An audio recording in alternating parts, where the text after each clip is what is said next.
Avain kääntyi lukossa niin varovasti, aivan kuin oven toisella puolella oleva ihminen olisi pelännyt herättävänsä jonkun nukkuvan. Elisa Korhonen avasi silmänsä eikä hetkeen ymmärtänyt, missä oli. Kurkkua poltti ja ohimoissa jyskytti. Peiton alla oli tukahduttavan kuuma. Hän makasi olohuoneen sohvalla, jonne oli painut tuntia aiemmin palattuaan töistä kotiin. Verhot olivat kiinni, televisio sammutettu ja keittiö tyhjä. Kaikki antoi ymmärtää, että kodin emäntä oli lähtenyt asioille eikä palaisi ennen iltaa. Oven toisella puolella metalli liikahti uudelleen. Elisa pidätti hengitystään. Akseli oli työmatkalla. Edellisenä iltana mies oli pakannut paitansa matkakassiin, suudellut häntä ennen lähtöä ja käskenyt olla leikkimättä sankaria, jos olo pahenisi. Aamulla hän oli lähettänyt viestin varmistaakseen saapuneensa perille. Vaikea päivä. Soitan kokouksen jälkeen. Elisa oli lukenut sen apteekin lähellä, kun oli jo tajunnut, ettei hänellä ollut edes voimaa puhua tavarantoimittajan kanssa. Puolen päivän aikaan heikkuus oli muuttunut niin voimakkaaksi, että hallintotyöntekijä Kiira oli ottanut kansion hänen käsistään. Elisa rouva, menkää kotiin. Me hoidamme kaiken. Pidän puhelimen valvonnassa. Kiira oli sanonut. Te hädin tuskin pysytte jaloillanne. Väittelyssä ei ollut mitään järkeä. Elisa ilmoitti työntekijöille, soitti taksin ja 20 minuuttia myöhemmin nousi jo Helsingin Kruununhaassa sijaitsevaan asuntoonsa. Kotona hän noudatti tavallista rutiinia, kengät kenkäkaappiin, takki naulakkoon, laukku vaatehuoneeseen. Hän ei jaksanut mennä makuuhuoneeseen. Siellä leijui aamusta asti raskas lääkkeiden ja seisoneen ilman haju. Elisa otti kevyen peiton lipastosta, lysähti sohvalle, veti peiton lähes päänsä yli ja vajosi syvään uneen. Nyt joku oli tulossa hänen asuntoonsa avaimella. Turvaketju ei ollut paikallaan. Elisa liukui sohvalta alas. Jalat koskettivat mattoa ja polvet alkoivat vapista. Hän onnistui piiloutumaan korkean selkänojan taakse ja painoi kätensä huulilleen. Sieltä hän näki eteiskäytävän, osan sisääntulosta ja makuuhuoneen raollaan olevan oven. Akseli astui sisään. Hän ei kutsunut Elisaa. Hän ei lausunut tavallista olen kotona lausettaan. Hän ei sytyttänyt valoa. Hänellä oli yllään sama matkustustakki, jonka hän oli vienyt mukanaan edellisenä päivänä. Hän riisui kengät, jätti ne kärjet ovea kohti ja jäi kuuntelemaan. Elisa ei liikahtanut. Hänen miehensä kulki olohuoneen läpi pysähtymättä. Askeleet olivat varovaisia, aivan kuin hän ei olisi ollut omassa kodissaan. Makuuhuoneessa lattialauta narahti. Elisa näki osan sängystä ja oman tyynynsä, sen oven puoleisen, jolla hän oli nukkunut sairastuttuaan. Akseli veti povitaskustaan pienen tumman lasipullon, kiersi korkin auki, kumartui sängyn ylle ja pudotti yhden pisaran tyynyliinalle. Sitten toisen, sitten kolmannen. Kangas ei paljastanut mitään. Ei tahraa, ei kiiltoa, ei hajua. Se vain imi itseensä toisen ihmisen salaisuuden. Akseli asetteli tyynyn kuin huolehtiva aviomies ennen vaimonsa nukkumaanmenoa. Hän kääri pullon paperinen näliinaan, sujautti sen pieneen pussiin ja työnsi takaisin povitaskuun. Sitten hän katsoi yöpöytää, otti kehystetyn valokuvan ja laski sen saman tien takaisin paikoilleen. Kuvassa he olivat yhdessä Sipoon maaseutuhuvilalla, joka oli kuulunut Elisan isälle. Hän pysähtyi sekunniksi, mutta hänen kasvonsa eivät pehmenneet. Eteisessä puhelin värisi. Akseli kirosi lähes äänettömästi. Hän lähti nopeasti makuuhuoneesta ja suuntasi ovelle. Olohuoneen kohdalla hän pysähtyi. Elisa näki hänen olkapäänsä ja oven pieleen lasketun käden. Hänestä tuntui, että mies astuisi sisään, huomasi sohvalle jääneen peiton reunan, näkisi hänen paljaan jalkansa. Mutta peitto oli jäänyt sohvan toiselle puolelle. Pöydällä ei ollut kuppeja. Laukku oli vaatehuoneessa ja asunto oli hiljaa. Akseli lähti. Lukko naksahti ja vasta silloin Elisa tajusi ollensa lähes hengittämättä koko ajan. Hän pysyi sohvan takana, kunnes askeleet katosivat porraskäytävään. Sitten hän meni ikkunalle. Sisäpihalla seisoi märän asfaltin värinen auto. Ratissa istui nainen, jolla oli huivi ja suuret aurinkolasit. Auton pilari ja lasin heijastus peittivät hänen kasvonsa. Akseli istuutui matkustajan paikalle. Nainen käänsi päänsä häntä kohti. Akseli sanoi jotakin, Teki äkkinäisen kädenliikkeen ja auto ajoi ulos pihasta. Elisa onnistui painamaan rekisterinumeron mieleensä. Hän katsoi auton loittonevan ja ajatteli ensimmäistä kertaa, että hänen miehellään saattoi olla rakastajatar. Nyt kaikki ei enää näyttänyt pelkältä väärinkäsitykseltä. Vieras tuoksu Akselin huivissa, kuitti kalliista sisustusliikkeestä Töölössä, yöllinen hymy puhelimelle, ärtymys joka kerta kun Elisa kysyi, miksi hän palasi kotiin yhä myöhemmin. Akseli löysi aina tekosyyn. Asiakas, keskeneräinen raportti, ruuhka kehä Pirala, äiti tai sisar. Hänen sisarensa nimi oli Roosa. Hänellä oli 3 pientä lasta. Hänen miehensä Perttu joi ja vältteli työntekoa huolellisesti. Siinä kodissa raha katosi jälkiä jättämättä. Elisa osti kengät sisarusten lapsille, teki tilisiirtoja lääkkeitä varten ja maksoi harrastusmaksuja. Mutta Akselin äiti, Mirja Rouva, otti avun vastaan kuin Minja tarjoaisi hänelle murusia kakusta, joka kuului jollekin toiselle. Sinulla on kaikki, Elisakulta, Anoppi sanoi perhelounailla. Rousan lapset taas kasvavat, he ovat meidän vertamme. Noina hetkinä Elisa laski katseensa, hänellä ei ollut lapsia. Liian varhain päättyneen raskauden jälkeen Akseli oli vannonut, että he riittäisivät toisilleen. Elisa oli uskonut häntä, mutta Mirja Rouva puhui yhä useammin Rousan lapsista, aivan kuin juuri heidän pitäisi täyttää tuo tyhjyys. Elisa kääntyi pois ikkunalta. Makuuhuoneen sängyllä lepäsi tyyny täysin tavallisessa valkoisessa tyynyliinassa. Hiljainen esine, jota vasten Elisa painoi kasvonsa joka yö. Ajatus siitä, että Akseli olisi suunnitellut jotakin hirvittävää, nostatti hänessä pahoinvoinnin. Hän avasi keittiön laatikon, löysi siivouskäsineet, veti ne käteen ja otti puhtaan pakastepussin. Hän astui makuuhuoneeseen vinosti, aivan kuin siellä ei olisi ollut ilmaa, vaan näkymätön verkko. Hän irrotti tyynyliinan äärimmäisen varovasti, koskematta sen keskiosaan. Hän sulki pussin, jätti sen pöydälle ja pesi sitten kätensä. Hän heitti käsineet pois. Puhelin syttyi. Viesti Akselilta, miten töissä menee, kokus venyi. Elisa tuijotti lausetta, kunnes kirjaimet alkoivat sumentua.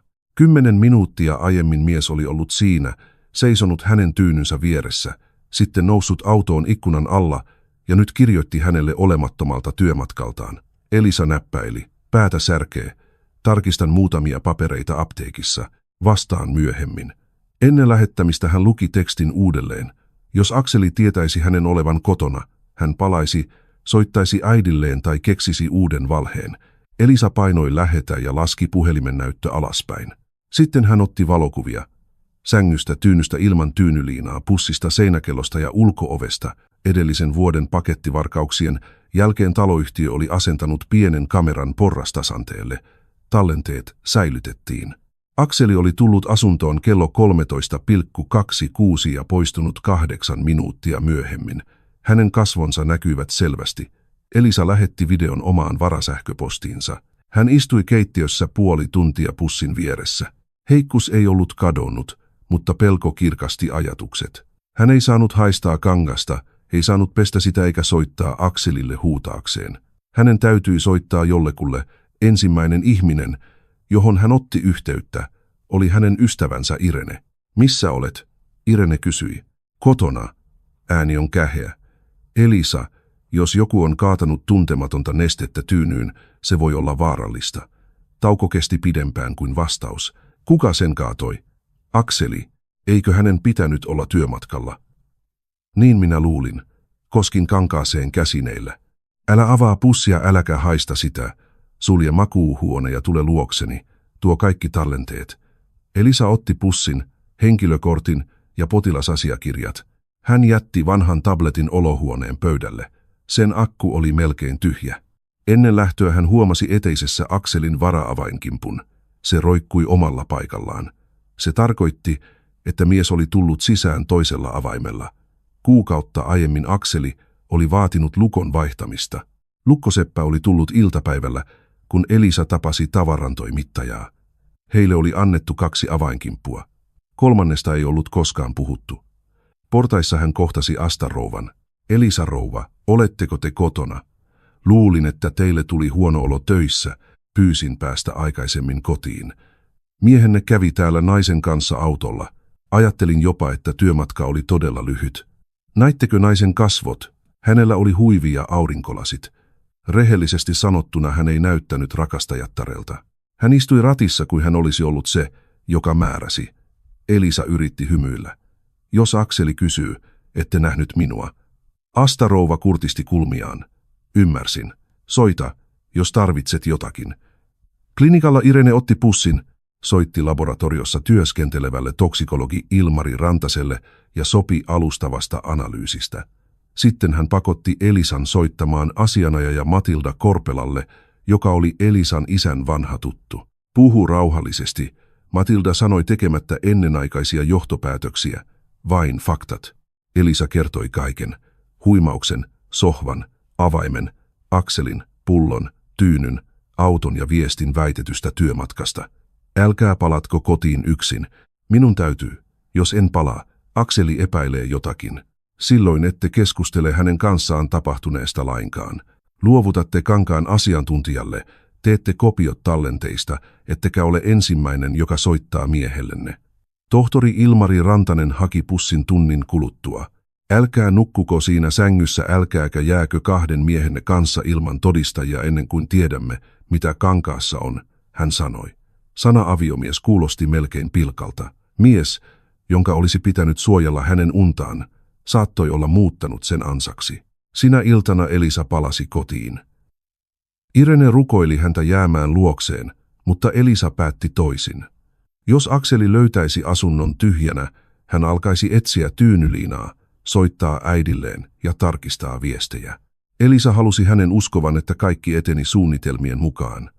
Asta rouva kurkisti ovesta nähdessään Elisan nousevan portaita. Onko kaikki hyvin? En tiedä. Jään täksi yöksi kotiin. Poikkea teille. Kiitos. Asunnossa mikään ei ollut muuttunut. Elisa lukitsi oven, laittoi turvaketjun kiinni, meni makuuhuoneeseen, avasi ikkunan ja otti kaapista puhtaan tyynyliinan. Hän ei laittanut sitä vanhaan tyynyyn. Hän otti toisen vierasvuoteen varastosta ja vei sen sohvalle. Makuuhuoneessa nukkuminen oli mahdotonta. Akseli soitti 9 illalla. Elisa käynnisti puhelimen tallennuksen ja vastasi. Miten voit? Paremmin. Kävin Irenen luona. Miksi? Kurkun, yskän takiako? Olisit voinut kirjoittaa minulle. Sinulla on kiire kokousten kanssa ja minä huolehdin joka tapauksessa. Ei ole syytä. Puhutaan huomenna. Oletko kotona? Kyllä. Seurasi tauko. Nukutko makuuhuoneessa? Elisa katsoi suljettua ovea. En. Olohuoneessa henkitän paremmin, mutta sanot aina, että sohvalla tulee selkä kipeäksi. Tänään kaikki sattuu, kuten haluat. Luultavasti palaan huomenna myöhään. Hyvä on. Eli, mitä? Älä ala takertua outoihin ajatuksiin. Olet viime aikoina ollut liian ahdistunut. Se on varmaan väsymystä. Lepää. Hän katkaisi puhelun. Elisa jäi istumaan sohvalle, puhelin yhä kädessä. Ennen noiden puheluiden jälkeen hänellä oli ollut miestään ikävä. Nyt hän kuuli Akselin äänessä ärtymystä, ei huolta. Häntä ärsytti, ettei Elisa aikonut nukkua makuuhuoneessa. Aika ei tuntunut kuluvan lainkaan. Elisa yritti juoda yrttiteetä, mutta vesi jäähtyi koskematta. Sitten hänen katseensa osui yhteiseen tablettiin, joka lepäsi sohvapöydällä kaukosäätimen vieressä. Aikoinaan se oli synkronoitu Akselin puhelimen kanssa yhteisiä ostoksia, perhekalenteria ja Mirja rouvan lääkelistoja varten. Tabletin akku oli ollut tyhjänä päiviä, mutta Elisa kytki sen mekaanisesti laturiin. Näyttö syttyi. Avoinna oli viestisovellus. Ilmeisesti Akseli oli käyttänyt laitetta viimeksi eikä ollut kirjautunut ulos. Elisa olisi halunnut sulkea sovelluksen. Jo ajatus toisten viestien lukemisesta kuvotti häntä, mutta ylhäällä näkyi keskustelu Akselin äidin kanssa. Viimeinen rivi oli luettavissa koskemattakin näyttöön. Tein sen. Elisa jähmettyi ja avasi keskustelun. Viestit tulivat kuin kuivat iskut. Akseli oli vastannut, kyllä. Mirja rouva oli kysynyt, hänen puolelleen. Kyllä, mutta hän palaa illalla. Ymmärsitkö? Hän on töissä. Tänä yönä hän menee nukkumaan. Tärkeintä on, ettei hän ala puhua avioerosta. Jos tämä kerta ei onnistu, seuraava onnistuu. Hänellä on jo ollut kohtauksia. Lääkäri vahvistaa, että kyse oli allergiasta. Barbro painostaa minua. Hän haluaa varmuuden. Barbro odottaa. Avioerossa sinulle jäisi hyvin vähän. Hautajaisten jälkeen kaikki on sinun. Roosa ja lapset eivät voi odottaa enää. Elisa luki viimeisen lauseen sitten uudelleen. Seinän takana joku avasi hanan. Kadulla autonovi paiskautui kiinni. Asuntoon laskeutui niin tiheä hiljaisuus, että laturin vaimea rätinäkin erottui. Kyse ei ollut vain rakastajattaresta, ei hetkellisestä raivosta eikä hätävalheesta. Akselin äiti suunnitteli Elisan kuolemaa tehdäkseen tilaa tyttärelleen, 3 lapsenlapselleen ja pojalle, jota kauhistutti ajatus tyhjin käsin lähtemisestä. Elisa veti vihkisormuksen hitaasti sormestaan ja laski sen pöydälle tabletin viereen. Näyttö sammui, mutta sanat olivat jo kaivertuneet hänen sisälleen. Aamunkoitteessa Elisa ymmärsi, että yksi yö voi kestää paljon kauemmin kuin pimeys. Hän ei nukkunut minuuttiakaan. Hän istui olohuoneen sohvalla peittoon kääriytyneenä ja tuijotti tablettia, jossa toisten ihmisten viestit eivät enää olleet toisten ihmisten asioita. Niissä puhuttiin hänen tyynystään, hänen kuolemastaan ja hänen asunnostaan. 6 aamulla naapurin lapsi heräsi. Alakerrasta kuului ulko-oven kolahdus. Tavallinen taloyhtiö aloitti uutta päivää, mutta Elisa oli yhä edellisen päivän kauhussa vangittuna. Hän nousi, laittoi vedenkeittimen päälle ja sammutti sen heti. Hän olisi halunnut pestä lattian, heittää sängyn roskiin ja pyyhkiä asunnosta kaiken, mihin Akseli oli koskenut. Sen sijaan hän lähetti itselleen kuvakaappaukset keskustelusta, kameravideon, kuvat tyynystä ja rekisterinumeron pihalla nähdystä autosta. 8 asianajaja Matilda soitti. Miten voitte? Hän kysyi suoraan. Elossa. Missä vietitte yön? Kotona, olohuoneessa. Toisessa päässä kuului lyhyt huokaus. Pyysin teitä olemaan jäämättä yksin. Jos olisin kadonnut, hän olisi huomannut. Tarvitsin sitä, että Akseli uskoo kaiken menevän suunnitelman mukaan. Tänään ette syytä miestänne mistään. Ette riitele hänen äitinsä kanssa. Säilytämme todisteet. Haemme tohtori Rantasen raportin ja teemme rikosilmoituksen ilman kohtauksia, oikeudellista tietä pitkin. Elisa katsoi makuuhuoneen ovea. Entä jos hän palaa aikaisemmin? Soitatte minulle ja naapurille, joka näki hänet talon luona. Astarouva avasi melkein heti, aivan kuin olisi odottanut jonkun koputtavan. Hänellä oli aamutakki päällä ja kahvikuppi kädessä. Tule sisään, Elisakulta, hän sanoi. Näytät siltä, et voi seistä käytävällä. Elisa ei mennyt sisään. Hän näytti vain puhelinta. Jos näette tänään Akselin, hänen äitinsä tai sen auton, soittakaa minulle, älkääkä kertoko kenellekään, että olen kotona. Oletko vaikeuksissa? Kysymys oli yksinkertainen, vailla uteliasta sävyä. Siltä näyttää. Silloin sinulla on numeroni. Ja lisäksi minulla on puhdas ovisilmä, hyvä muisti ja osaan pitää suuni kiinni. 5 päivän aikaan Irene lähetti viestin. Tohtori Rantanen on valmis antamaan alustavan tuloksen. Klinikalla tuoksui desinfiointiaine ja kahvi. Irene otti hänet vastaan henkilökunnan sisäänkäynniltä, vei pieneen huoneeseen ja sulki oven. Istu ensin. Puhu. Irene laski hänen eteensä läpinäkyvän kansion.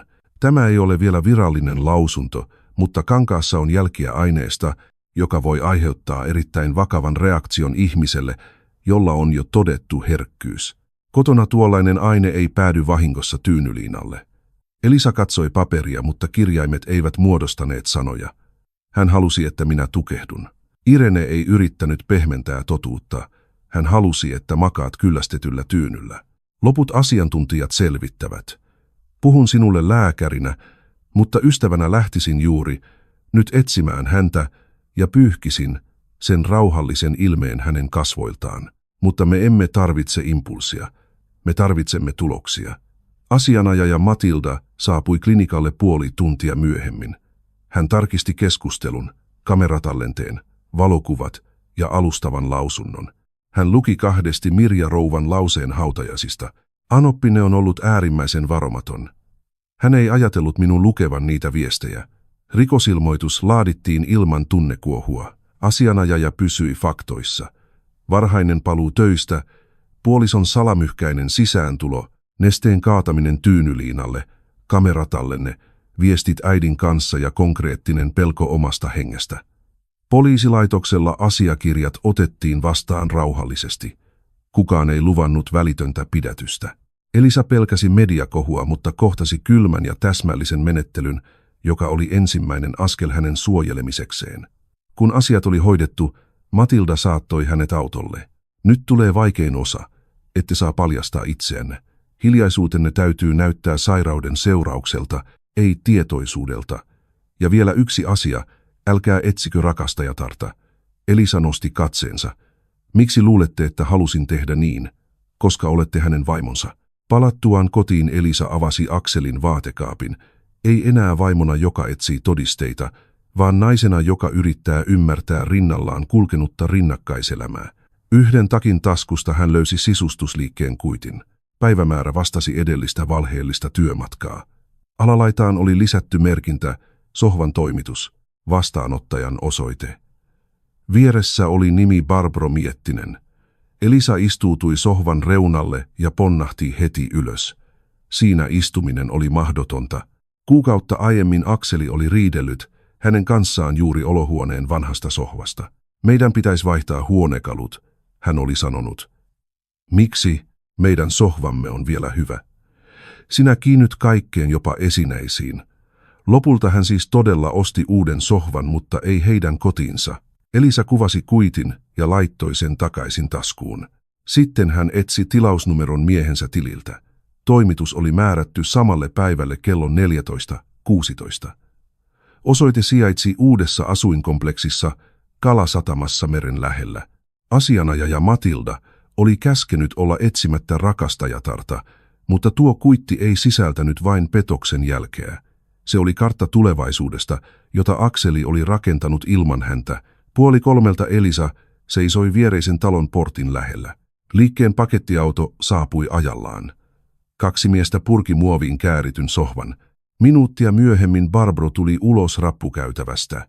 Elisa ymmärsi heti, että se oli hän, vaalea, hoikka ja huoliteltu nainen, kallis laukku kyynärtaipeessa. Barbro allekirjoitti toimituspaperin, tarkisti verhoilun värin, sanoi jotakin kuljettajille ja nousi ylös ensimmäisenä. Elisa odotti, että miehet tekivät työnsä loppuun ja lähtivät rakennuksesta. Sitten hän meni kuitissa ilmoitettuun kerrokseen ja soitti oven 20 ovikelloa. Kukaan ei vastannut heti. Elisa soitti uudelleen. Kuka siellä? Kysyi naisen ääni. Avatkaa, olkaa hyvä. Minun täytyy puhua kanssanne. Hiljaisuus. Olen Akselin vaimo. Toiselta puolelta kuului kuin askel taaksepäin. Akseli ei ole täällä. Tiedän. Lukko ei auennut. Barbro pysyi hiljaa oven takana. Meillä on puhuttavaa. On parempi tehdä se nyt, ilman häntä. Ketju liikahti. Ovi avautui kämmenen verran. Barbron kasvoilla ei ollut pelkoa, vain ärtymystä ja huonosti peiteltyä puolustuskantaa. Jos tulitte tekemään kohtauksen, säästäkää voimanne. En ole enää teinityttö. En minäkään. Miksi sitten olette täällä? Haluan tietää, mitä hän on luvannut teille. Barbro päästi lyhyen naurahduksen. Haluatteko todella kuulla? En enää, mutta minun täytyy. Hän ei päästänyt Elisaa heti sisään. Ensin hän katsoi uutta sohvaa, kuin huonekalu voisi ehdottaa oikeaa päätöstä. Sitten hän otti ketjun pois ja väistyi. Asunnossa tuoksui uusi kalustus, kallis hajuvesi ja puoliksi juotu kahvi. Ikkunalaudalla lepäsi miehen huivi. Elisa oli itse valinnut sen Akselille edellisenä talvena. En tarjoa teille mitään juotavaa, Barbro sanoi. En tullut juomaan. Olkaa sitten nopea. Akseli on aikuinen mies. Avioliittonne on ollut tyhjä jo pitkään. Niin hän sanoi, ihmiset eroavat. Hän vakuutti, että eroatte ja kaikki järjestyy oikeudessa. Barbro käänsi katseensa pois. En pidä juridisista yksityiskohdista, ja hän lupasi teille asunnon. Se ei kuulu teille. Jos kyse on minun asunnostani, kuuluu. Barbron posket punehtuivat. Hän sanoi, että teitä kiinnostavat vain seinät, ja isänne muisto, kun taas hän tarvitsee uuden perheen ja lapsia. Sana perhe viilsi Elisaa kuin terä, mutta hän ei antanut itselleen lupaa horjua. Luonnollisesti teidän kanssanne. Tulin ymmärtämään, tajusitteko, mihin he ovat teidät vetäneet mukaan. Elisa otti puhelimen. Hän ei näyttänyt Mirja rouvan viestejä.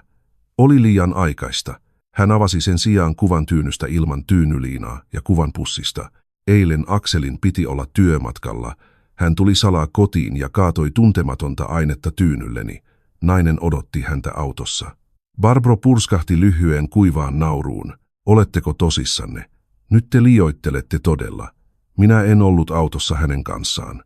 Hän kertoi, että hänen äitinsä oli löytänyt ratkaisun. Nauru katkesi. Mistä tiedätte sen? Eli hän sanoi sen teille. Barbro hengitti hitaasti sisään.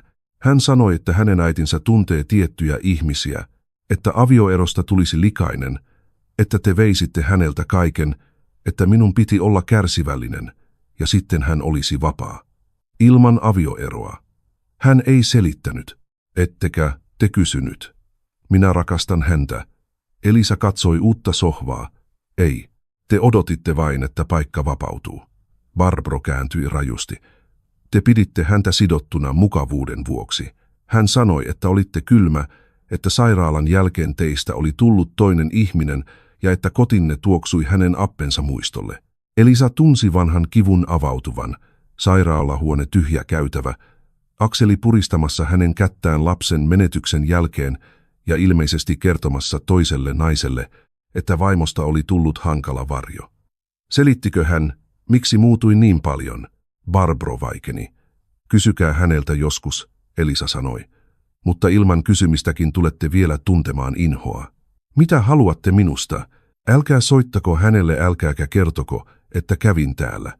Jos hän pyytää teitä vahvistamaan työmatka-alibinsa, miettikää tarkkaan.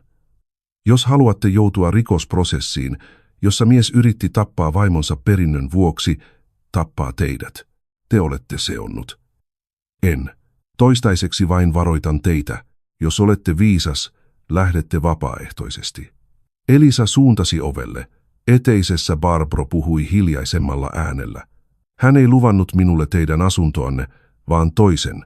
Hän sanoi, että myysi tämän, koska te ette pian enää kykenisi. Hän keskeytti. Elisa kääntyi. En kykenisi mihin?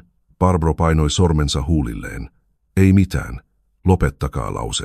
Hän sanoi, ettette pian enää kykenisi hallitsemaan omaisuuttanne, että terveytenne on hauras ja että hänen äitinsä tuntee lääkärin, joka suostuu todistamaan kroonisen allergian. Ajattelin, että hän halusi julistaa teidät oikeustoimikelvottomaksi tai jotakin sellaista. En tiennyt tyynystä mitään. Elisa avasi oven. Nyt tiedätte. Kadulla hän käveli rakennuksen kulmalle ja vasta siellä antoi itselleen luvan pysähtyä. Rintaa poltti, mutta se ei ollut kohtaus. Se oli raivoa, puhdasta, hehkuvaa ja pelastavaa. Pelko oli yhä olemassa, mutta se ei enää hallinnut jokaista liikettä. Sinä iltana Akseli soitti tavallista aikaisemmin. Oletko kotona?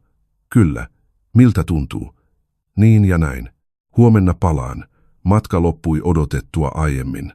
Olen iloinen. Oikeastiko? Elisa katsoi sormustonta kättään. Edellisestä illasta lähtien sormus oli ollut työpöydän laatikossa. Meidän täytyy puhua. Mies puolustautui heti. Mistä? Barbrosta. Linjan toisessa päässä laskeutui hiljaisuus. Kuka sinulle kertoi? Sillä ei ole väliä. Sinä petät minua, Akseli. Olet ollut vuoden toisen naisen kanssa. Älä aloita tätä puhelimessa. Missä ajattelit aloittaa? Kotona. Minun sängyssäni vai uudella sohvallasi? Hän hengitti hitaasti ulos. Hänen äänensä madaltui. Hän ei merkitse minulle mitään. Toimitusosoite merkitsee jotakin. Eli sinä et ymmärrä, kuinka vaikeaksi kaikki on muuttunut. Työsi, isäsi muisto, sinun seinäsi, sinun sääntösi. Siinä kodissa minä olen aina tuntenut olevani vieras. Elisa sulki silmänsä.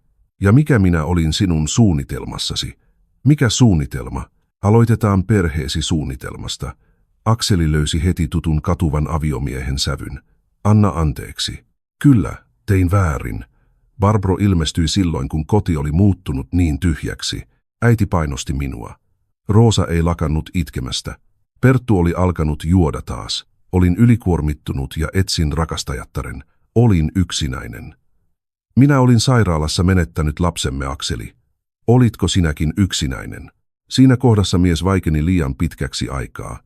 Älä käytä sitä tarinaa minua vastaan. En käytä sitä sinua vastaan. Muistutan vain, missä meidän kotimme oli. Huomenna tulen ja puhumme rauhallisesti.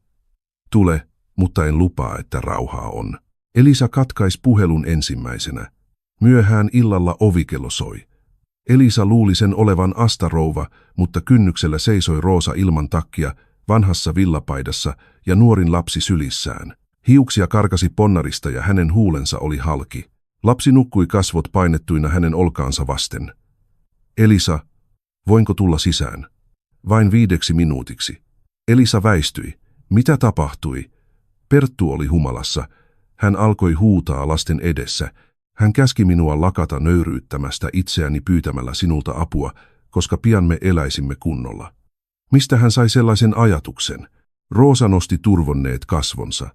Äiti sanoi, että Akseli järjestää kaiken, että asunto tulee meille tai että saamme rahat. Minä luulin, että hän aikoo erota. Vannon sen. Niin minä luulin. Elisa ei keskeyttänyt häntä. Mutta tänään Perttu sanoi lapsille, että Elisa, siis Elisa tädillä on päivät luettu. Vanhin kuuli sen ja kysyi, kenen täytyy kuolla. Elisa, mitä oikein tapahtuu? Lapsi nyyhkäisi unissaan. Roosa puristi häntä tiukemmin. Minä en tiennyt mitään. Hän kuiskasi. Jos äiti ja Akseli ovat tehneet jotakin hirvittävää, kerro minulle nyt, koska en enää tiedä, kummalla puolella perheeni on. Elisa katsoi suljettua makuuhuoneen ovea, sohvaa, jolla oli viettänyt yön, ja naista lapsi sylissään. Ensimmäistä kertaa 2 päivän aikana hän ymmärsi, että Akselin valheet olivat jo lähteneet heidän avioliittonsa ulkopuolelle ja vetivät mukanaan kaikkia ympärillä olevia. Roosa seisoi kynnyksellä, kuin ei olisi tullut kälynsä luo, vaan viimeiselle ovelle ennen rotkoa. Lapsi nukkui hänen sylissään, hengitti hänen olkaansa vasten ja värähti, aivan kuin uni ei sekään pystyisi suojelemaan häntä kuulemiltaan huudoilta. Roosan takana avautui pimeä porraskäytävä. Elisa siirtyi sivuun. Tule sisään. Roosa astui kynnyksen yli ja katsoi heti suljettua makuuhuonetta. Sohvalla oli peitto, vieressä koskematon yrttiteekuppi. Olohuoneessa tuoksui lääkkeiltä, pelolta ja totuudelta, joka ei kuulunut hänelle. Toiseksi vanhin on alakerrassa, Roosa kuiskasi. Vanhin jäi Asta-rouvan luo. Perttu huusi niin kovaa, että naapurit tulivat ulos. Hän löi sinua. Roosa peitti haljenneen huulensa. Hän työnsi. Löin itse suunikaappiin.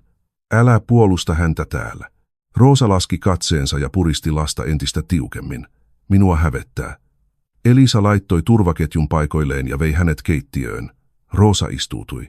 Mitä Perttu sanoi lapsille? Hän tuli humalassa. Ensin pyysi rahaa. Sitten alkoi nauraa ja sanoi, että olen idiootti, kun pyydän sinulta palveluksia, koska kohta jätät meille kaiken joka tapauksessa. Vanhin kysyi, miksi Elisa-tädin pitäisi antaa meille asuntonsa. Perttu vastasi, että joskus ihmiset tekevät tilaa, kun aika koittaa. Käskin hänen vaieta. Hän raivostui ja sanoi, että äiti oli oikeassa, että sinun päiväsi ovat luetut. Lapset kuulivat kaiken. Otin pienimmän ja juoksin pois.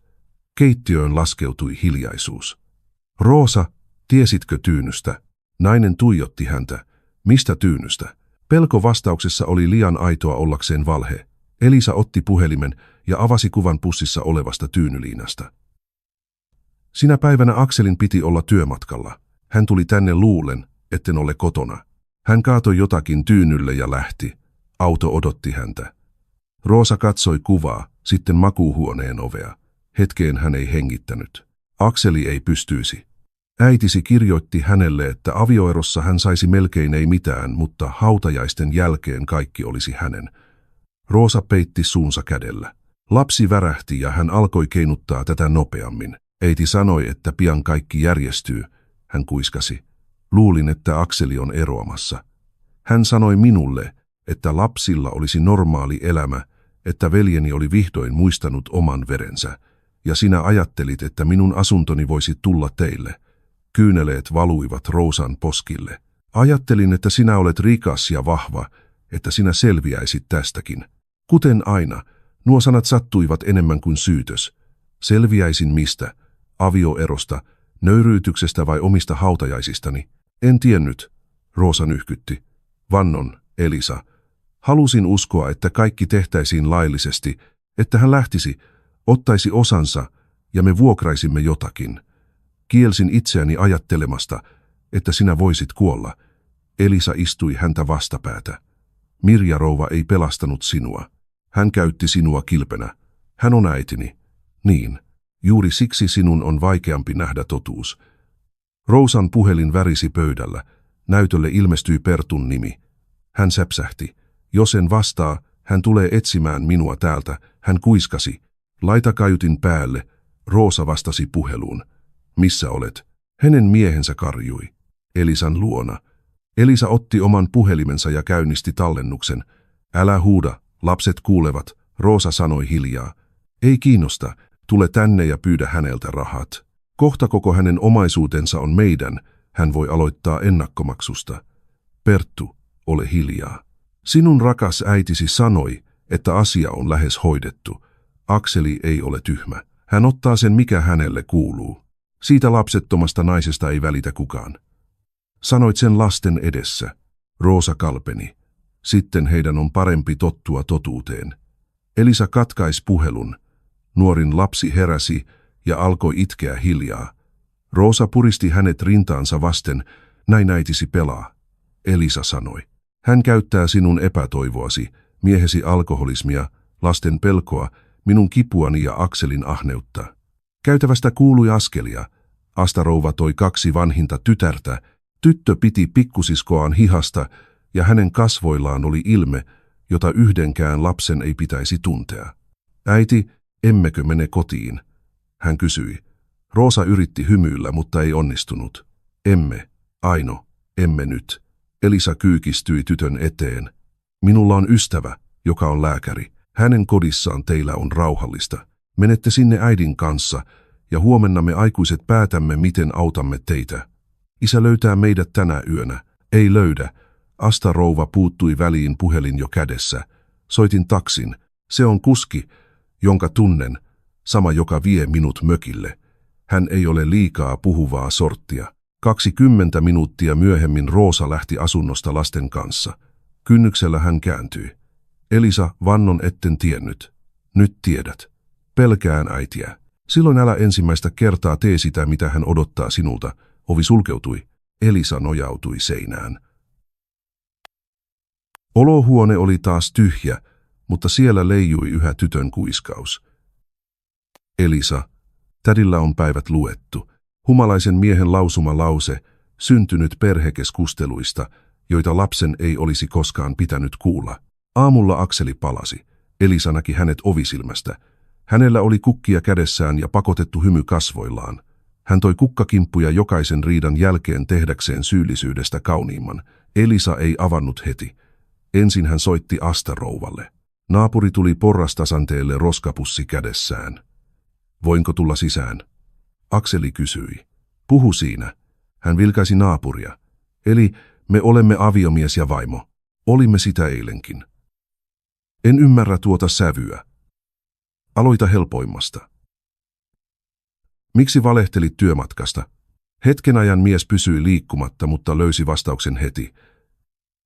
En halunnut huolestuttaa sinua. Minulla oli kaupungissa asioita Barbron kanssa. Kukkakimppu laski alemmaksi. Soittiko hän sinulle? Ei, menin hänen luokseen. Hienoa.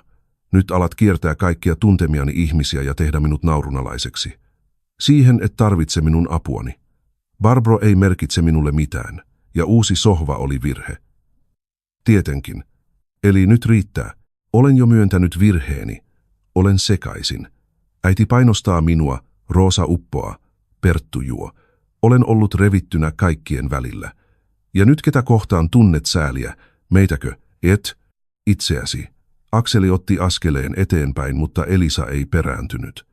Rakastan sinua. Asta-rouva yskähti hienovaraisesti. Akseli puristi huulensa yhteen.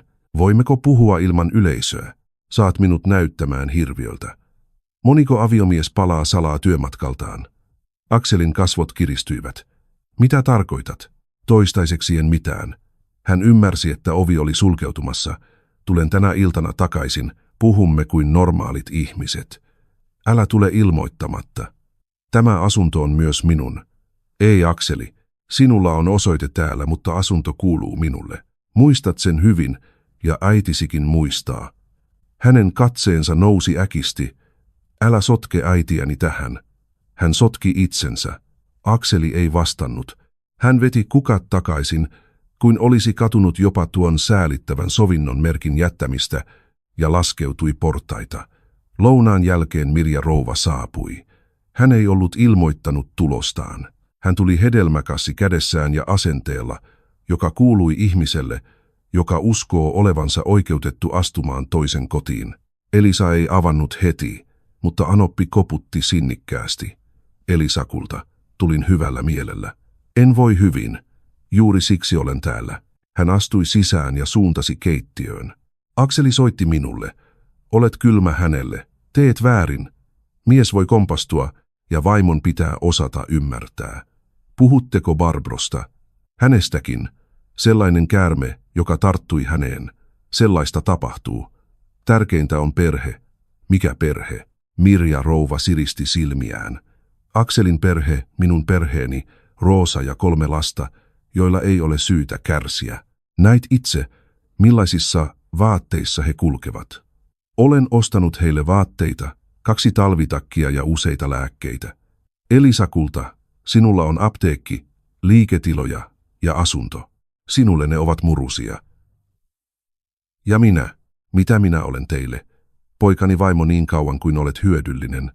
Anoppi hymyili vinosti. Sinulla ei ole lapsia, Elisa. Onko todella niin vaikeaa ymmärtää isoäitiä, jonka lapsenlapset näkevät nälkää? Elisa kääntyi hitaasti. Älkää koskaan enää lausuko noita sanoja minulle niin kuin minä olisin itse valinnut jättää lastenhuoneen tyhjäksi. Älkää käyttäkö tuota tragediaa kilpenä. Akseli on vielä nuori. Hän tarvitsee kodin, jossa joku odottaa häntä, ei museota isäsi muistolle.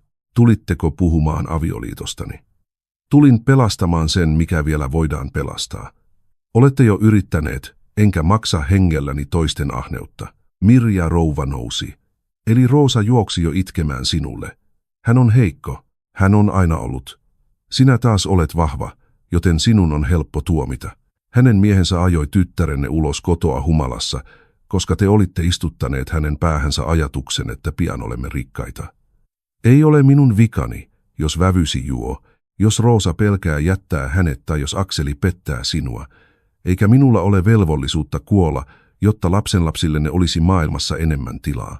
Läimäys kumahti kuivana, Elisan poski syttyi tuleen. Hän horjahti, osui olkapäällään kaappiin, mutta pysyi pystyssä. Keittiön ovella seisoi Asta-rouva. Mirja rouva, pitäkää kätenne kurissa. Samalla ulko-ovi aukesi. Akseli omisti ilmeisesti yhä kuuluisan varaavaimen. Hän pysähtyi eteiseen. Hänen äitinsä seisoi pöydän vieressä. Elisa piteli poskeaan ja naapuri tukki kulkua. Mitä täällä tapahtuu? Hän kysyi. Vaimosi ei kunnioita äitiäsi, Mirja rouva sanoi. Akseli ei edes katsonut Elisaa. Hän tarttui äitiään kyynärpäästä. Sinä pilaat kaiken, hän sihisi. Elisa laski kätensä hitaasti. Minkä tarkalleen, Akseli? Hän uhkaa pilata. Mies tajusi sanoneensa liikaa, päästi äitinsä käsivarresta ja otti askeleen taaksepäin. Hermot tämän keskustelun kaiken, mitä yritin korjata. Minä yritin, eli nyt en enää. Mirja rouva reagoi ensimmäisenä. Lähdetään, poikani, meidät on täällä jo tuomittu. Ja jätä avain, Elisa sanoi. Akseli kurtisti kulmiaan. Mikä avain? Se, jolla juuri tulit sisään. En tiennyt 3. avainkimpusta. Älä puhu hölynpölyä. Asta-rouva nosti puhelimen. Voin soittaa poliisille ja antaa heidän selittää, onko se hölynpölyä vai ei. Akseli kaivoi avaimen taskustaan ja heitti sen eteisen lipaston päälle. Metalli kilahti lyhyesti ja vihamielisesti. Kun he olivat lähteneet, Elisa istuutui. Poski paloi, mutta sisällä oli outo rauha. Heidän naamionsa olivat pudonneet todistajan edessä. Myöhään iltapäivällä Barbro soitti. Minä täällä, Barbro Miettinen sanoi. Hänen äänessään ei ollut enää mitään ylimielistä. Voinko tulla luoksenne? Miksi? Akseli kävi luonani. Hän pyysi minua vahvistamaan, että olin hänen kanssaan tapahtumapäivänä. Hän sanoi, että jos rakastan häntä, minun täytyy auttaa. En suostunut. Hän löi nyrkillä seinään aivan pääni vieressä. Sitten hän sanoi, että ilman häntä myisin huonekaluja eläkkeeseen asti. Tallensitteko jotakin sen jälkeen, kun pelästyitte? Tunnin kuluttua Barbro istui Elisan olohuoneessa. Ilman meikkiä hän näytti nuoremmalta ja paljon vihaisemmalta. Puhelin lepäsi hänen polvillaan. En tullut pyytämään anteeksi, hän sanoi. En edes tiedä, miten se tehdään, enkä halua valehdella. Tiesin, että hän oli naimisissa. Luulin vieväni hänet teiltä. Luulin teitä heikoksi, sairaaksi ja mukavuuden haluiseksi. Niin hän teitä kuvaili. Kiitän rehellisyydestä. Älkää kiittäkö. Käyttäydyin kuvottavasti, mutta en aikonut tappaa teitä. Hän avasi viestiketjun. Akseli oli kirjoittanut. Pian kaikki ratkeaa, eikä oikeudessa. Ole kärsivällinen. Sitten. Äiti tietää, miten se tehdään likaamatta käsiä. Ja alempana. Tärkeintä on, ettei, eli ala mennä lääkäreille liian aikaisin. Elisa teki kopion. Miksi ette soittanut hänelle käyntini jälkeen? Koska näin teidät ja ymmärsin, ettei hän luvannut minulle uutta elämää. Hän lupasi minulle kuolleen naisen paikan. Sellaisella sohvalla ei pysty nukkumaan. Elisa melkein hymyili. Luovutatte nämä viestit virallisesti tutkijalle. Kyllä, asianajajani kautta. En halua olla seuraava idiootti hänen listallaan. Barbron lähdettyä asunto tuntui erilaiselta. Siellä olivat kulkeneet pelko, valhe, toisten ihmisten kateus ja lapsen itku, mutta nyt totuus ei ollut enää vain seinien kuulema. Akseli palasi myöhään illalla. Tällä kertaa hän soitti ensin. Hänen äänensä oli pehmeä, melkein katuva. Olen oven takana. Voinko tulla sisään? Elisa avasi oven, mutta jätti turvaketjun paikalleen. Akselilla oli suuri pussi ortopedisten tarvikkeiden liikkeestä. Tiedän, että pilasin kaiken, hän sanoi. En pyydä sinua antamaan heti anteeksi, haluan vain aloittaa jostakin pienestä. Mikä se on? Niskatyyny. Lääkäri sanoi, että tarvitset erilaisen tuen niskalle. Vanha makuuhuoneemme on muuttunut meille molemmille tukahduttavaksi. Yritetään edes saada uni takaisin. Hän ojensi pussin. Elisa ei ottanut sitä. Alkuperäispakkauksen läpi tuntui tuttu haju. Hädin tuskin havaittava, heikko ja lähes katoava. Sama, joka oli jäänyt käsineisiin sen jälkeen, kun hän oli käsitellyt tyynyliinaa edellisenä päivänä. Akseli katsoi häntä. Ota se, Eli. Valitsin sen sinulle henkilökohtaisesti. Elisa nosti katseensa miehensä ja ymmärsi kaiken hetkessä. Hän ei ollut katunut, ei pelästynyt eikä pysähtynyt. Hän toi hänelle toisen myrkytetyn tyynyn. Elisa ei ottanut pussia. Mikä hätänä? Akseli kysyi. Katsot minua kuin olisin tullut aseistettuna. Tyyny haisee. Uudet tavarat haisevat aina. Irene kielsi minua vaihtamasta vuodevaatteita tarkistuttamatta täytettä. Unohditko, että olen allerginen? Mies hymyili, mutta kasvot pysyivät kireinä. Päättääkö lääkäri nyt, minkä päällä sinun pitää nukkua? Tällä hetkellä Irene on kiinnostunut terveydestäni. Akseli puristi pussia rintaansa vasten. Eli tulin tekemään sovintoa. Tyynyn kanssa. Halulla auttaa sinua. Jätä se oven eteen. Tarkistutan sen. Hän tuijotti turvaketjua muutaman sekunnin. Et päästä edes aviomiestäsi sisään. Tänään en. Barbron ja sen takia, mitä sinä teit. Portaikossa Astarouvan lukko naksahti, mutta naapuri ei tullut ulos. Hän vain teki selväksi olevansa siinä. Hyvä on, Akseli sanoi matalalla äänellä. Jätän sen tähän. Mutta älä heitä sitä pois. Se on kallis. Valitsin sen itse. Pussi putosi ovimatolle. Akseli jäi hetkeksi porrastasanteelle, aivan kuin odottaisi Elisan muuttavan mieltään. Sitten hänen askeleensa laskeutuivat portaita. Elisa sulki oven, laittoi ketjun kiinni ja nojasi seinään. Ensimmäinen kerta olisi voitu selittää epätoivolla, muiden painostuksella tai hulluuden hetkellä. Toinen lahja ei jättänyt sijaa sääliin. Astarouva koputti minuutin kuluttua. Hän lähti. Mitä teemme pussille? Älkää koskeko siihen. Soitan Matildalle ja pysyn oven lähellä. Minun lihapiirakkani jäähtyvät joka tapauksessa. Irene saapui puolen tunnin päästä. Hänen perässään nousi asianajaja ja Matilda mukanaan kansio ja ohut käsinepari. Astarouva vahvisti kuulleensa keskustelun oven läpi. He laittoivat tyynyn suurempaan pussiin. Irene pysyi hillittynä, mutta yhdessä kohdassa hän räjähti. Millaista mätää miehen sisällä täytyy olla, että hän tuo vaimolleen tällaisen toisen kerran? Se ei ole mätää, Elisa sanoi. Se on laskelmointia. Alakäytävässä päivystävä poliisi kirjasi esineen luovutuksen. Asianajaja Matilda muistutti Elisaa, että tutkija käsittelisi todisteet ilman suurempaa epäröintiä ja että hänen oli vältettävä kaikkia kahdenkeskisiä keskusteluja Akselin kanssa. Hän nukkuu minun luonani, Asta-rouva sanoi. Minulla on vapaa sohva ja erinomainen kuulo. Aamulla Elisa heräsi naapurinsa sohvalta. Ensimmäistä kertaa useaan päivään hän oli nukkunut hyvin. Puhelin oli täynnä Akselin vastaamattomia soittoja. Viimeinen viesti, tullut kello 7.15, sanoi, oletko päättänyt tuhota minut? Hän ei vastannut. 10 Mirja rouva soitti. Elisa kulta, voimmeko puhua naiselta naiselle? Emme. Älä ole julma, Akseli vapisi koko yön. Hän tietää aivan hyvin, mitä on tapahtumassa. Mies tekee virheen ja sinä juokset heti asianajajien luo. Mirja rouva, keskustelu päättyy tähän. Sinulla ei ole koskaan ollut lasta, Anoppi sanoi äkkiä. Siksi et tiedä, mitä äiti voi tehdä, kun oma lapsi ajetaan nurkkaan. Elisa puhalsi hitaasti ilman keuhkoistaan. Teillä on myös tytär. Olisitte voinut pelastaa hänet toisella tavalla. Anoppi katkaisi puhelun. 20 minuuttia myöhemmin hän tuli ylös, eikä ollut yksin. Hänen vieressään oli Akseli, kasvoiltaan harmaa ja huulet kuivat. Elisa ei avannut. Haluan nähdä vaimoni, mies sanoi oven läpi. Hän ei halua nähdä teitä, Asta-rouva vastasi käytävästä. Mirja rouva kumartui kohti ovisilmää. Elisa, lakkaa piiloutumasta naapureiden taakse. Me olemme perhe. Ovi avautui muutaman sentin verran, ketju piteli sitä kiinni. Perhe ei pidä hautajaisia ratkaisuna ongelmaan. Anoppi säpsähti, mutta sai nopeasti itsensä hallintaan. Luit yksityisen keskustelun.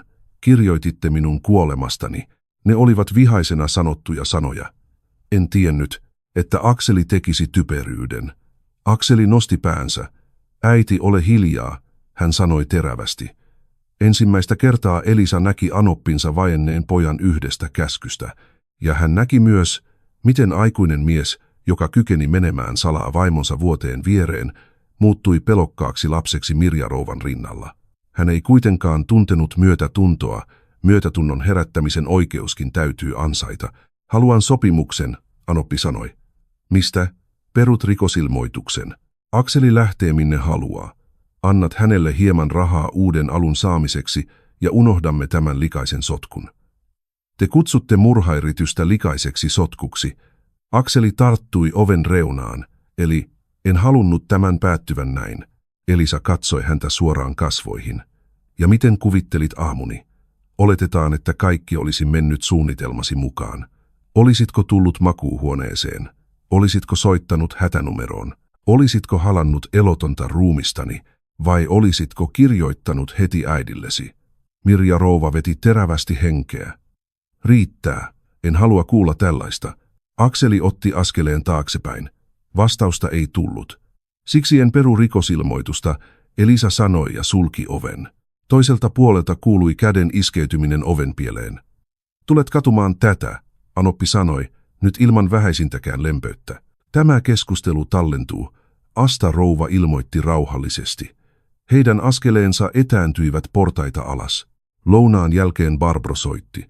Hänen äänessään ei ollut enää mitään aiemmasta ylimielisyydestä. Akseli on luonani. Niin, hän tuli tunti sitten. Ensin hän rukoili minua päästämään sisään. Sitten sanoi, että minun velvollisuuteni on auttaa häntä. Hän on vakuuttunut, että te olette vieneet häneltä kaiken. Jos pelkäätte, menkää naapureiden luo.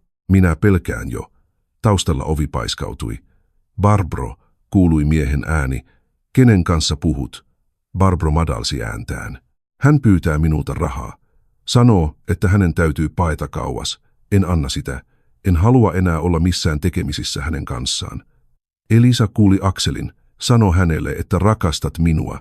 Sano, että olimme yhdessä sinä päivänä. Barbro ei vastannut enää puhelimelle, vaan suoraan hänelle. Sinä halusit minusta vaimosi. Elävänä, Akseli, et kuolleen naisen korvaajana. Hiljaisuus muuttui raskaaksi. Sitten kuului isku.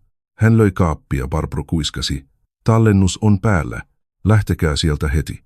Myöhemmin illalla Barbro Miettinen ilmestyi henkilökohtaisesti Elisan ovelle. Hänellä oli harmaa takki ja kaikki entinen hohto oli kadonnut. Hän piti kädessään USB-muistitikkua ja puhelinta. Tässä on keskustelu ja viestit. Antakaa ne asianajajallenne. Miksi tulitte itse? Halusin varmistaa, että olette vielä elossa. Barbro ei mennyt heti sisään. Hän katsoi olohuonetta ja sohvaa, jolla peitto lepäsi. Hän sanoi, että elitte kuin kaksi vierasta. Joskus petos tarvitsee lavasteet. Elisa otti muistitikun. Teidän täytyy todistaa. Teen sen asianajajani kautta. Barbro purskahti yhtäkkiä itkuun. Hän lupasi minulle kodin. Luulin, että te olitte este hänen onnelleen. Todellisuudessa hän vain odotti, että paikka vapautuu.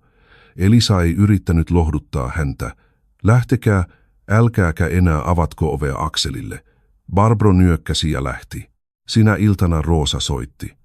Olen ystäväsi Irenen luona. Perttu etsii minua.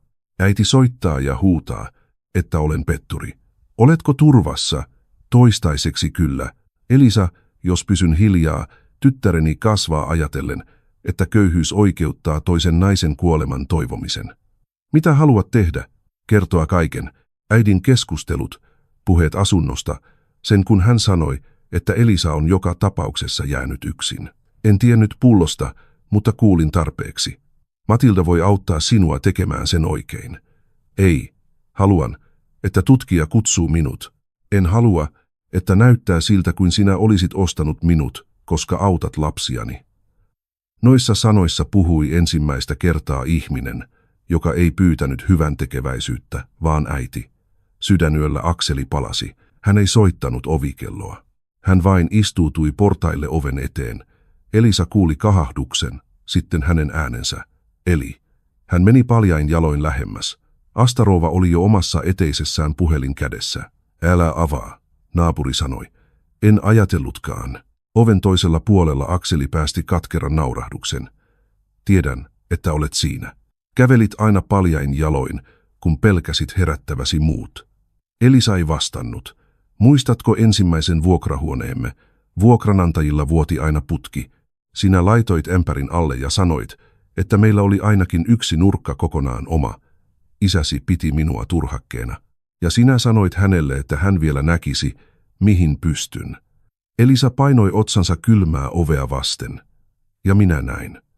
Eli sinun asunnossasi, sinun muistojesi keskellä ja isäsi kuvan alla minä jäin turhakkeeksi. Olin miehesi niin kauan kuin suostuin elämään sinun sääntöjesi mukaan. Olisit voinut lähteä. Minkä kanssa? Käsiesi, jalkojesi ja puhtaan omantunnon. Omatunto ei maksa laskuja. Äiti toisti joka päivä, että Roosa uppoaa, lapset uppoavat, Barbro jättää minut, jos en tee päätöstä. Väsyin olemaan heikko. Ja päätit ryhtyä murhaajaksi. Oven toisella puolella laskeutui hiljaisuus. En halunnut, että kärsit. Miten huomaavaista. Älä puhu noin. Minä rakastin sinua. Kun hän alkoi puhua pisaroista tyynyllä, kuului, kuinka Akselin takaraivo osui seinään. Ääni oli matala. Äiti antoi ne minulle. Hän sanoi, että saisit kohtauksen kuten viimeksi, et huomaisi mitään ja lääkärit syyttäisivät sairautta. Elisa sulki silmänsä. Siinä se oli, totuus. Ei täydellinen tunnustus eikä katumus, mutta totuus valui ulos hänen itsesäälistään. Entä toinen tyyny? Akseli murtui. Sekin tuli äidiltä. Minun piti viedä asia loppuun. Muuten kaikki olisi romahtanut. Astarova oli jo valitsemassa numeroa. Lähde, Akseli, avaa minulle. Polvistun, jos täytyy. Ei tarvitse. Näin sinut jo seisomassa sänkyni vieressä. Hän purskahti itkuun. Elisa ei halunnut tietää, olivatko kyyneleet aitoja vai pelkkää voimattomuutta. Ne eivät enää muuttaneet mitään. Muutaman minuutin kuluttua poliisit nousivat porrastasanteelle. Akseli yritti selittää, että oli tullut vain puhumaan vaimonsa kanssa, että kyse oli kärjistyneestä avioliittoriidasta, eikä hän ollut uhannut ketään. Astarova luovutti tallenteen heille. Elisa ei puuttunut asiaan. Hän jäi suljetun oven taakse kuuntelemaan miehensä askeleita, jotka loittonivat portaita pitkin. Seuraavana aamuna Roosa meni äitinsä luo. Elisa kuuli yksityiskohdat myöhemmin Ireneltä. Roosa otti lapset mukaansa, koska ei halunnut jättää heitä enää päiväksi Pertun kanssa. Mirja rouva avasi aamutakissa puhelin kädessään. Menen tutkijan luo, Roosa sanoi. Kerron kaiken, mitä olen kuullut. Oletko seonnut? En. Vihdoin aloin ajatella. Sen typerän lapsettoman naisen takia. Vanhin tyttö piiloutui äitinsä taakse. Mummo, älä puhu noin Elisa, tädistä. Mirja rouva nosti kätensä, ei lapsenlasta vaan tytärtään kohti. Läimäys oli nopea. Roosa otti askeleen taakse, mutta ei itkenyt. Nyt menen varmasti, hän sanoi. Tyttö huusi yhtäkkiä. Minä en halua asua Elisa, tädin asunnossa, jos Elisa tädin pitää kuolla. Siihen ei edes Mirja rouva osannut vastata. Illalla tutkija Aaltonen kutsui Roosan virallisesti kuultavaksi. Elisa ei saanut tietää kuulustelun yksityiskohtia eikä kysynyt. Hänelle riitti puhelu asianajaja Matildalta. Akseli on pidätetty, Matilda sanoi. Muu on vielä kesken. Elisa istui keittiössä. Hänen edessään oli puhdas kuppi eivätkä kädet enää vapisseet. Myös Mirja rouva on tutkinnan kohteena. Älkää soittako hänelle, älkääkä tavako häntä. Mutta Anoppi ilmestyi itse. Seuraavana päivänä myöhään iltapäivällä hän seisoi yksin ulko-oven vieressä ilman kasseja ja ilman huolestuneen äidin naamiota. Elisa palasi Irenen luota Asta-rouvan seurassa. Oletko tyytyväinen? Mirja rouva kysyi. Elisa pysähtyi. En. He veivät poikani, käänsi tyttäreni minua vastaan. Vieraat ihmiset veivät lapsenlapseni pois. Voitit. Lääkäreitä, asianajajia ja naapureita. Roosalla on vain lapsensa. Roosalla oli lapsensa. Teillä oli tyttärenne.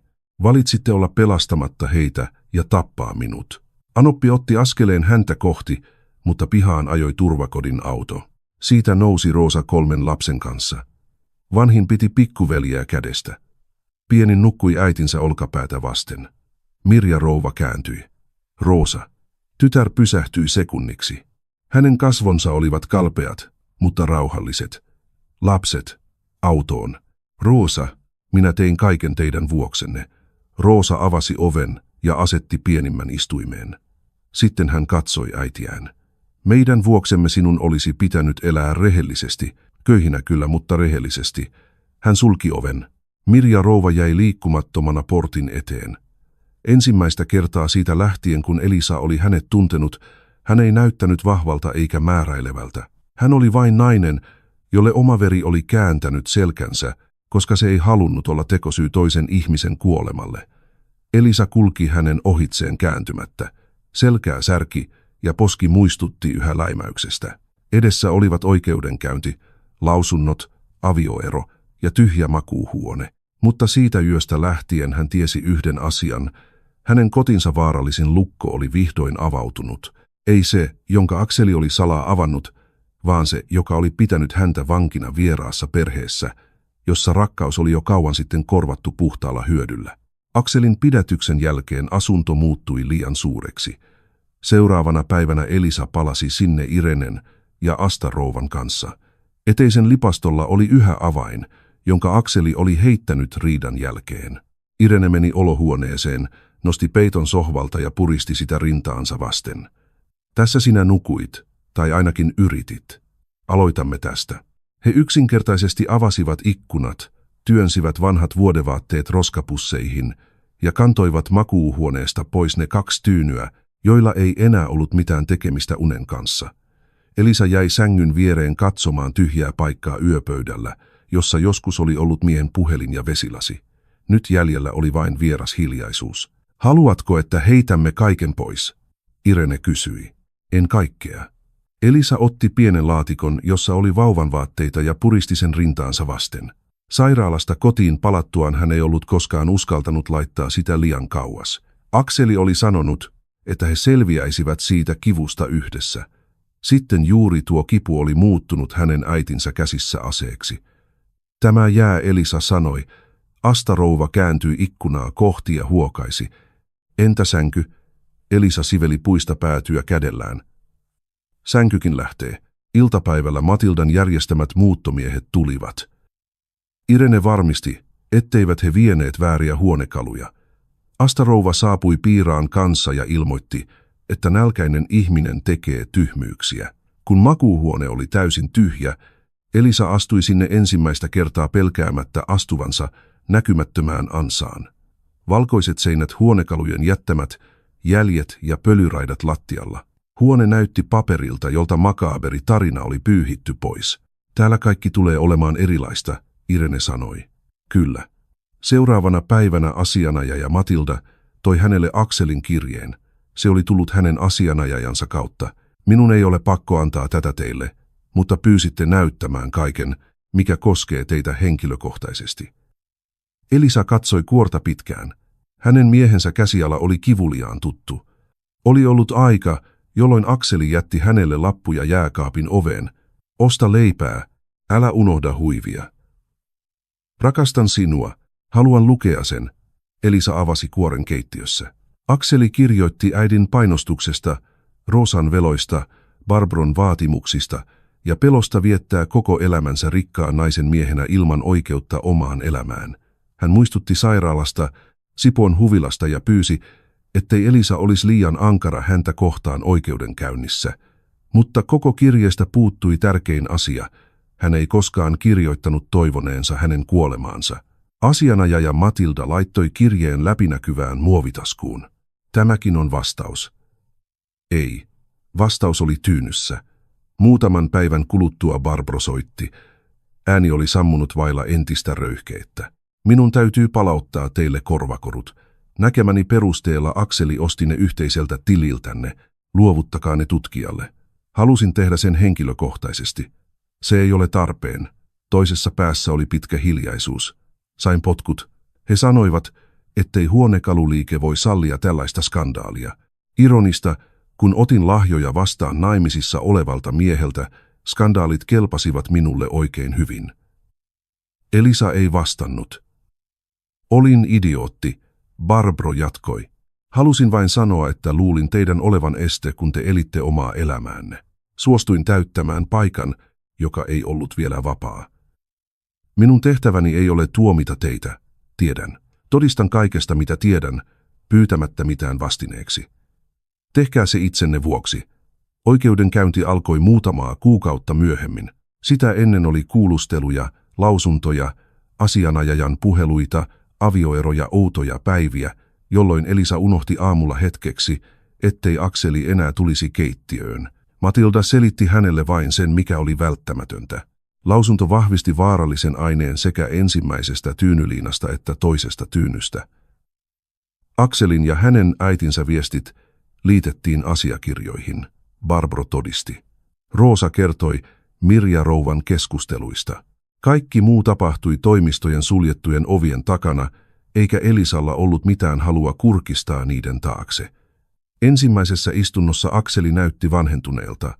Puku roikkui hänen päällään, ja hän piti kädet piilossa pöydän alla. Kun Elisa astui sisään, hän nousi niin äkillisesti, että oikeuden palvelija kurtisti kulmiaan. Eli, hän huokaisi. Elisa kulki hänen ohitseen ja istuutui asianajaja Matildan viereen. Mirja rouvalla oli toisenlainen olemus. Selkä suorana, leuka koholla ja huulet tiukasti kiinni. Hän ei katsonut poikaansa kertaakaan. Hän tuijotti vain Elisaa, aivan kuin Elisa olisi kaiken syy. Kun viestit luettiin ääneen, Akseli laski päänsä. Mirja rouva kalpeni ensimmäistä kertaa. Avioerossa sinulle jäisi hyvin vähän. Hautajaisten jälkeen kaikki on sinun. Tuo lause kaikui salissa ilman perhekeittiötä, ilman termospullosta kaadettua keittoa ja ilman valituksia lapsenlapsista, ja juuri siksi se kuulosti vielä hirvittävämmältä. Rosa todisti viikkoa myöhemmin. Elisa näki hänet oikeustalon käytävällä. Hänellä oli yksinkertainen takki. Lapset olivat tuttavan luona. Kerron totuuden, Rosa sanoi. Sen yön jälkeen Aino kysyi minulta, voiko ihmisen todella tappaa asunnon takia. En halua, että hän kasvaa kantaen tuota kysymystä sisällään. Oikeussalissa Rosan oli vaikea puhua. Hän sekoitti päivämääriä, itki ja pyysi vettä, mutta olennaiset asiat hän sanoi selvästi.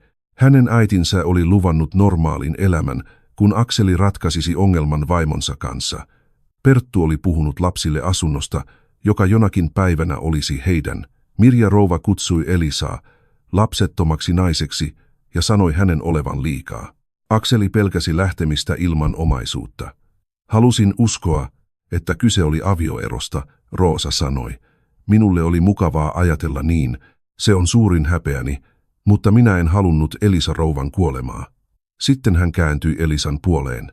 Sinä ruokit lapsiani ja minä annoin äitini vihata sinua, koska hänen mielestään et antanut tarpeeksi. Anna anteeksi, jos voit. Tuomari huomautti hänelle, mutta lempeästi. Elisa ei vastannut. Barbro todisti ilman kyyneleitä. Hän puristi todistajanaitioita reunasta kuin pelkäisi astuvansa taaksepäin. Akseli lupasi, että eläisimme yhdessä, hän sanoi. Hän sanoi, ettei avioero kannattanut häntä. Sitten hän sanoi, että kaikki ratkeaisi, eikä oikeudessa. En kysynyt, mitä se tarkoitti. Minulle sopi olla kysymättä. Tiesittekö hänen aikovan vahingoittaa puolisoaan? Syyttäjä kysyi. En, kun tajusin sen, oli liian myöhäistä teeskennellä olevani pelkkä rakastajatar.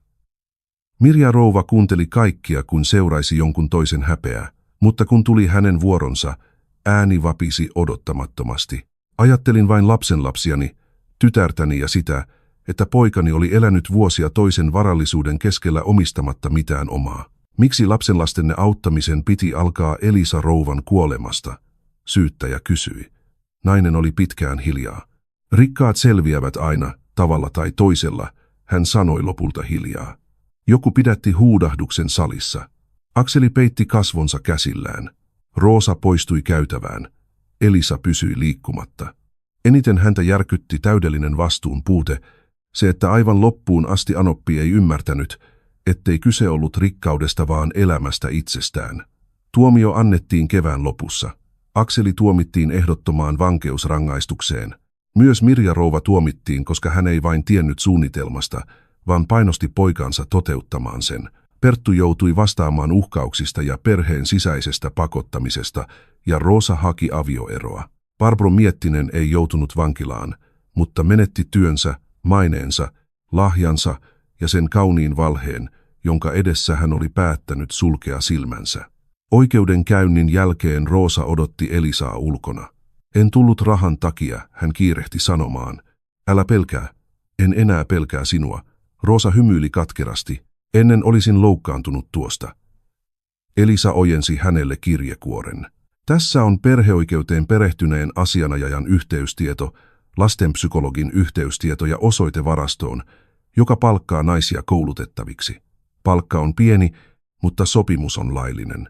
Roosa otti kirjekuoren molemmin käsin. Miksi autat yhä lapsiani? Autan myös sinua, mutta vain siihen asti, kun pystyt seisomaan omilla jaloillasi. Sitten minä menen eteenpäin. He eivät halanneet. Heidän välillään oli liikaa kipua eleeseen, joka tehtäisiin vain näyttääkseen hyvältä. Mutta ensimmäistä kertaa Roosa ei lähtenyt pois kerjäläisenä.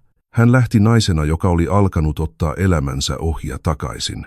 Kesällä Elisa sai makuuhuoneen remontin valmiiksi. Vaalea tapetti, uusi sänky, yksinkertaiset verhot ja yöpöytä ilman turhia esineitä. Irene nauroi ja sanoi, että huone näytti vihdoin paikalta, jossa voi levätä ei muistojen mausoleumilta. Oletko todella valmis nukkumaan täällä? Ystävä kysyi. Selvitämme sen. Voin jäädä. Jää teelle. Yön vietän yksin. Asta rouva toi piiraan ja käski ankarasti laittaa vedenkeittimen päälle. Tyhjä asunto remontin jälkeen kuulostaa huoneelta ilman sielua. Se täytyy täyttää äänillä. He istuivat keittiössä myöhään. Irene kertoi tarinan potilaasta, joka pelkäsi kissoja. Asta rouva muisteli, kuinka oli nuorena heittänyt sulhasensa ulos, koska tämä oli myynyt hänen polkupyöränsä. Elisa kuunteli ja huomasi yhtäkkiä nauravansa. Kun vieraat lähtivät, asunto ei tuntunut kuolleelta. Jäljellä olivat kupit, piiraan murut, juuri haudutetun teen tuoksu ja inhimillinen lämpö ilman taka-ajatuksia. Ennen nukkumaan menoa Elisa meni kaapille. Laatikossa oli yhä vauvan vaatteita. Hän otti yhden, piti sitä käsissään ja laittoi sitten takaisin. Hän sulki kannen tuntematta enää entisenlaista repeämistä. Sinä olit olemassa. Hän sanoi hiljaa tyhjälle huoneelle. Olin äiti, vaikka vain vähän aikaa. Sitten hän meni makuuhuoneeseen. Sängyllä oli uusi tyyny. Elisa oli valinnut sen itse rauhassa ja tarkasti yhdessä Irenen kanssa tarkistanut täytteen koostumuksen ja kaikki sertifikaatit. Mutta nyt se oli vain esine, ilman vieraita käsiä, salaisia laskelmia ja pimeitä aikomuksia. Hän ei käynyt heti makuulle. Hän istui sängyn reunalla ja kuunteli. Ikkunan takaa kuului kaupunginosan ääniä. Vastapäisessä talossa joku raahasi tuolia. Hissi huokaisi ja laskeutui pohjakerrokseen. Tavalliset äänet eivät enää tuntuneet uhalta. Elisa makasi. Aluksi uni ei tullut. Keho muisti sohvan, oven turvaketjun ja akselin kuiskaukset porrastasanteella. Hän makasi selällään, sitten kääntyi kyljelleen. Tyyny tuoksui puhtaalta kankaalta ja uudelta kodilta. Aamulla hän heräsi herätyskellon ääneen. Hän hengitti vapaasti. Kurkku ei enää kiristänyt. Huone oli valoisa ja rauhallinen. Elisa ei hypännyt sängystä ylös. Hän makasi muutaman minuutin ja antoi itselleen aikaa ymmärtää, että yö oli ohi. Eikä vain se, joka oli ikkunan takana, vaan myös se loputon yö, johon he olivat yrittäneet jättää hänet ikuisesti. Hän saapui apteekkiin puolen päivän aikaan. Työntekijät ottivat hänet vastaan varovasti, kuin eivät tietäisi, saiko olla iloinen. Kiira laski työpöydälle lasipurkissa olevan luonnonkukkakimpun. Emme tienneet, mikä olisi sopivaa, hän sanoi. Ajattelimme, että jokin hillitty olisi paras. Elisa kosketti terälehtiä sormillaan. Tämä on täydellinen. Toimistossa kaikki oli ennallaan. Lehdet, toimituslomakkeet ja vanha vedenkeitin. Mutta nyt hän ei enää tuntenut velvollisuutta kantaa jokaista taakkaa yksin. Hän kokosi henkilökunnan ja jakoi vastuut rauhallisesti. Osa hoitaisi tavarantoimittajat, osa työvuorot, osa varaston. Kukaan ei vastustanut. Iltapäivällä hän sai Roosalta viestin. Sain työpaikan varastosta. Tänään Aino nukahti ensimmäistä kertaa valot sammutettuina. Kiitos osoitteesta. Elisa tuijotti näyttöä pitkään. Sitten hän kirjoitti, suojele lapsia ja suojele myös itseäsi. Vastaus tuli lähes heti. Sitä minä teen. Hän sammutti puhelimen ja oli viimeinen, joka sulki apteekin. Elisa käveli hitaasti autolle ilman vanhaa tapaa kiirehtiä paikkaan, jossa häntä odottivat vain valheet. Kotona keittiön pöydällä oli pala Asta-rouvan piiraasta ja lappu. Älä vastustele. Syö se. Elisa purskahti nauruun, leikkasi itselleen viipaleen, kaatoi lasin vettä ja istui ikkunan ääreen. Makuuhuone ei enää pelottanut häntä. Tyyny ei ollut enää oikeudellinen todiste. Asunto ei ollut enää paikka, johon kuka tahansa voisi tulla piiloavaimella päättämään hänen kohtalostaan. Myöhään illalla hän kulki hitaasti huoneesta toiseen, tarkisti lukon, sammutti valot ja pysähtyi makuuhuoneen kynnykselle. Sisällä ei ollut Akselia, hänen äitiään, Barbroa tai kenenkään muun suunnitelmia. Siellä oli vain sänky, puhdas tyynyliina ja hiljaisuus, jota hän ei enää halunnut pelätä. Elisa hymyili, kävi makuulle ja sulki silmänsä. Ja sillä kertaa hän nukkui aamuun asti.